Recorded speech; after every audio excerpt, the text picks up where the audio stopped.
Rava, nous avons évoqué la dernière fois, juste en passant, les notions de pureté et d'impureté. Et j'aimerais bien que tu y reviennes, parce que je ne suis pas sûr de bien comprendre ces deux concepts. Ego, en effet, volontiers. Avant toute chose, il faut préciser que la notion d'impureté ou de pureté n'est pas ce qu'on croit ou ce qu'on entend le plus souvent. C'est-à-dire que ce n'est pas une notion physique liée à une problématique de propreté ou de saleté, ou même dans une conception plus chimique des éléments, un corps qui serait sans déchets, serait pur, etc. On est dans un concept complètement différent. Et le terme de touma en hébreu, donc d'impureté par rapport à tahara, la pureté, est un concept symbolique en quelque sorte. C'est-à-dire bien qu'il vient, on va le voir tout de suite, d'une relation à la matière, en fait il n'a rien de matériel ni de physique. Il est vraiment un concept abstrait, mais qui a des conséquences assez concrètes pour l'individu. Même si là encore il n'y a pas de trace, il n'y a pas de visibilité de la pureté ou de l'impureté. L'origine essentielle de l'impureté, c'est le corps d'un homme lorsque l'âme s'en est détachée, donc après la mort. Ce corps, sans vie, doit être respecté, mais il est la source première d'impureté, et tout contact avec ce corps va nous rendre impurs, de la même façon que toute présence sous un même toit avec ce corps va nous rendre impurs. L'impureté à l'époque biblique signifiait essentiellement qu'on ne pouvait pas rentrer dans le temple, qu'on ne pouvait pas pénétrer dans le temple. Mais ce qu'il faut essayer de comprendre, c'est le sens de ce concept.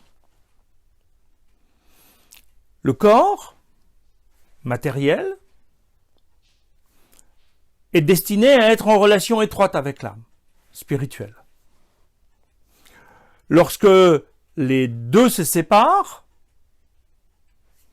alors il n'y a plus d'interaction possible entre l'un et l'autre, et le corps qui est d'origine matérielle devient une source d'impureté. Toute matière n'est pas impure. La terre, la pierre ne sont pas des objets impurs en soi. Il y a des objets qui peuvent devenir impurs lorsqu'ils sont coupés de la relation avec l'homme qui était la leur. Mais il y a impureté lorsqu'il y avait une possibilité de connexion et de dynamique partagée de l'un avec l'autre, et que celle-ci ne peut plus être réalisée.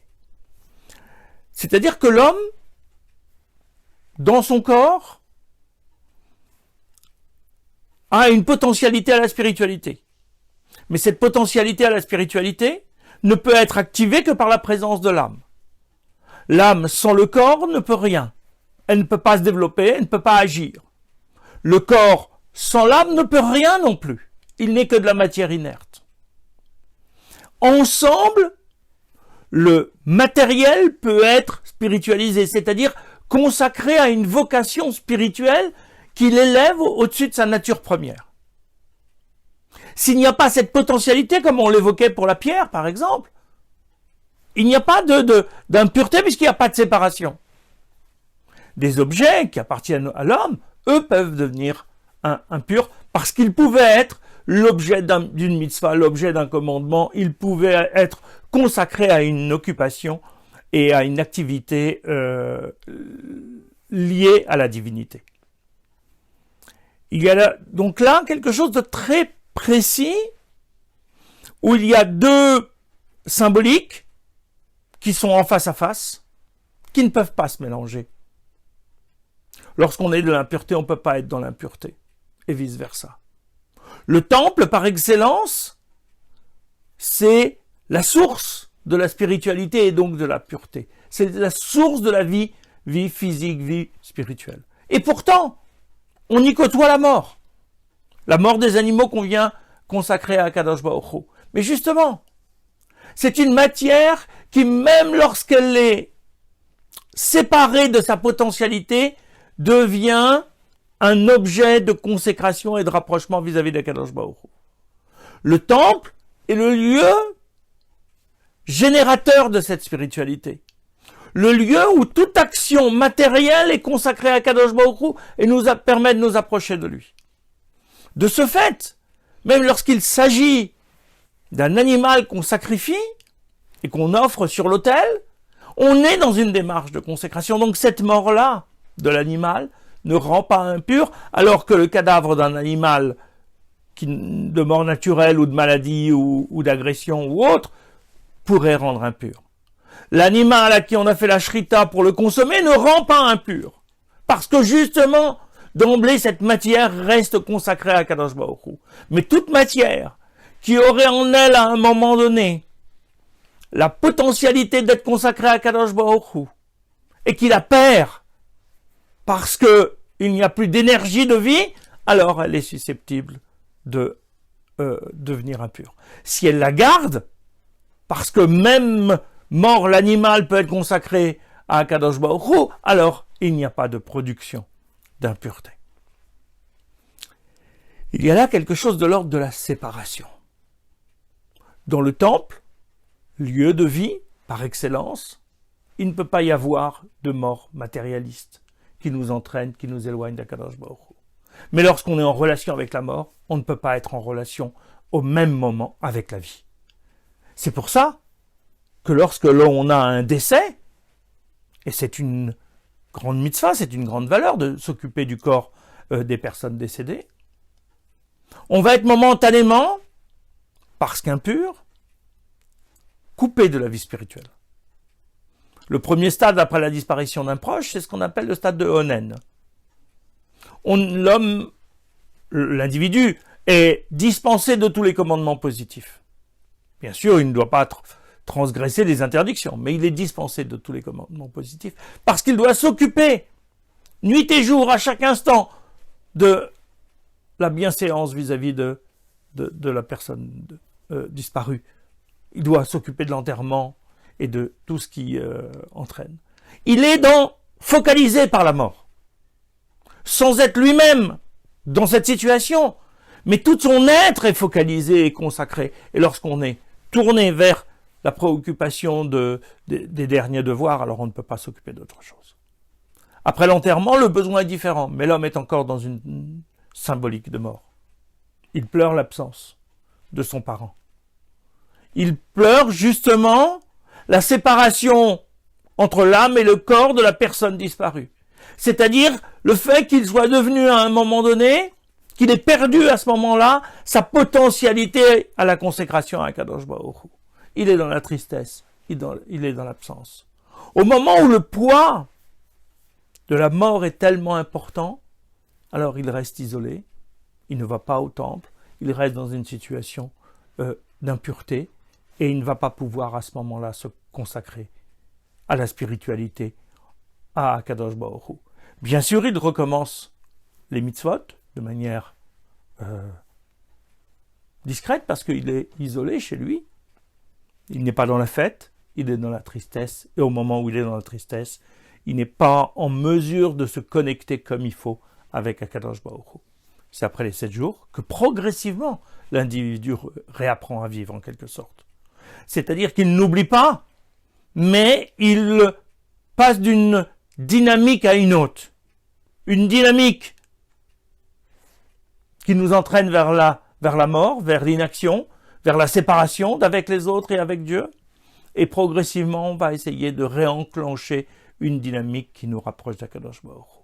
C'est après ces étapes qu'on peut à nouveau être dans une recherche de pureté. Mais il faut bien comprendre, l'impureté est un dispositif qui vient constater une séparation. Il y a eu séparation. Il y a eu séparation entre le corps et l'âme.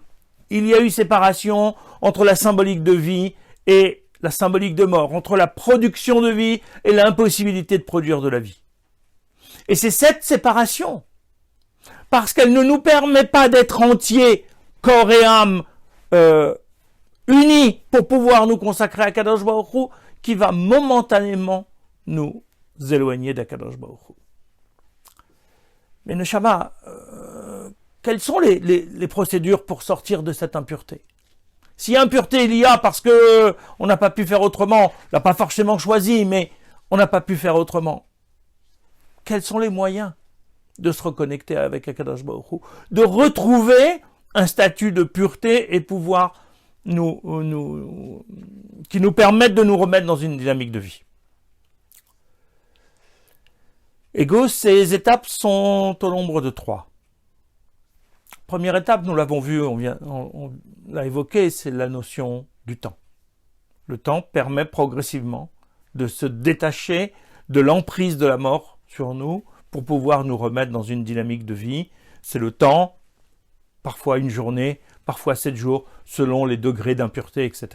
On ne peut pas rentrer maintenant dans les détails, mais il y a un paramètre temps qui fait que l'instant prégnant de l'impureté va se détacher progressivement de notre esprit, de notre psychologie.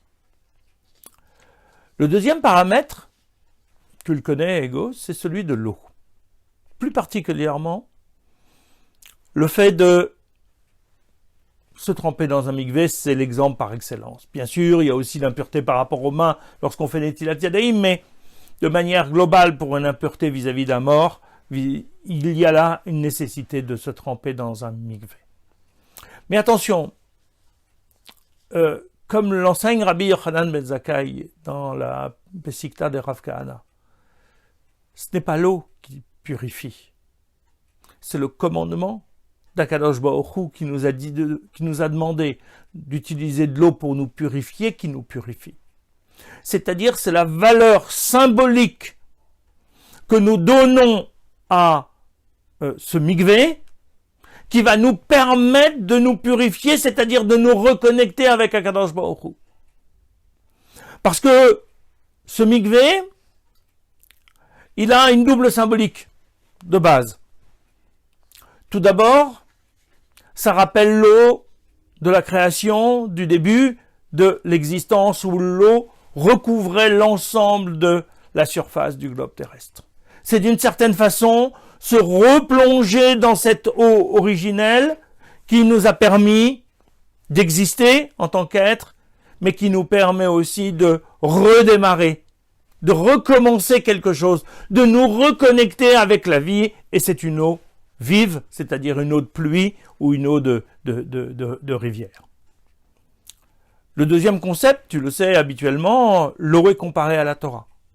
La Torah, elle aussi, lorsqu'on s'y plonge, et on utilise volontairement ce terme, nous permet de nous reconnecter avec Akadosh Baruch Hu. Nous, en relisant, en approfondissant le texte de la Torah, on se rapproche toujours un petit peu plus d'Akadosh Baruch Hu, en comprenant mieux son message, en comprenant mieux ce qu'il attend de nous, et à travers les mots et l'étude, en s'élevant au niveau spirituel pour être plus proche d'Akadosh Baruch Hu.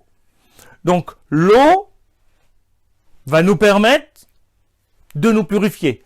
Il est vrai qu'actuellement, il n'y a pas de temple. Normalement, le passage par le mikvé nous permettrait de retourner dans le temple. Aujourd'hui, il n'y a pas de temple. Et il y a un reste d'impureté dans la vie des hommes. Parce que l'impureté globale, notamment celle de la mort, ne peut pas être effacée par l'eau lustrale qui était fabriquée à partir des cendres de la vache rousse. Donc il y a un niveau basique d'impureté qui reste, mais en même temps, on a franchi, en se trempant dans le mikvé, une étape de remonter dans ce niveau de pureté pour s'approcher d'Akadosh Baruch Hu. Le troisième paramètre, c'est celui du changement. Changement de statut, changement de position par rapport à la vie, par rapport à la mort. Et on le voit aussi dans le déroulé de de la journée de Kippour pour le grand prêtre. À chaque fois qu'il change de vêtement, c'est-à-dire qu'il va changer de fonction, il va passer par le mikvé. Parce qu'il y a un changement de statut qui est lié ici au fait de se tremper et qui va avec. Ce changement, c'est ce qui nous est demandé par Akadosh Baruch Hu. C'est-à-dire prendre conscience qu'il faut évoluer, qu'il faut changer dans notre relation à lui, dans notre proximité, dans la consécration de nos pensées, de notre cœur, de notre action, de notre parole. Ce changement doit aller avec la dynamique de purification. Parce que si lorsqu'on est impur, on est séparé, on doit bien comprendre que lorsqu'on est pur, on est en lien, on est ensemble. Ensemble corps et âme, ensemble homme et Akadosh Baruch Hu, on est ensemble dans une même démarche, dans une complémentarité, dans un partenariat qui était celui qui est voulu depuis le début de la création. Neshama, mais dans le couple, en général, on veut être ensemble, justement. Et on essaye le plus possible d'être ensemble. Donc pourquoi y a-t-il, dans la vie d'un couple juif, cette alternance de moments de pureté, de moments d'impureté? Qu'est-ce que ça vient nous enseigner? Tu as raison de faire le parallèle, mais si tu veux bien, il nous faudra essayer de comprendre comment la pureté dans le couple peut être un facteur de renforcement de l'union et comment l'impureté peut être un danger. Mais nous le verrons la prochaine fois.